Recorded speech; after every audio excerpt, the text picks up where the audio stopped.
Welcome to Guide Guru. We hope this video helps. You start by confirming requirements and opening sign-in options. Make sure Windows is up to date and the laptop is on AC power so registration won't fail. Once done, go to Start, open Settings, choose Accounts, then Sign-in Options. You'll see Windows Hello Fingerprint if the sensor and drivers are present. This is why you checked Updates.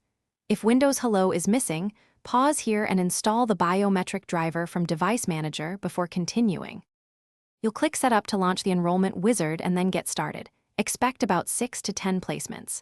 Place the pad so the sensor reads the center, then tilt and roll the same finger to capture different surfaces, do edges and the pad center. Make sure your finger is clean and dry. Moisture reduces accuracy. As you enroll, the progress indicator fills. Once it tells you to adjust position, do so slowly. This builds redundancy for fast, reliable unlocks.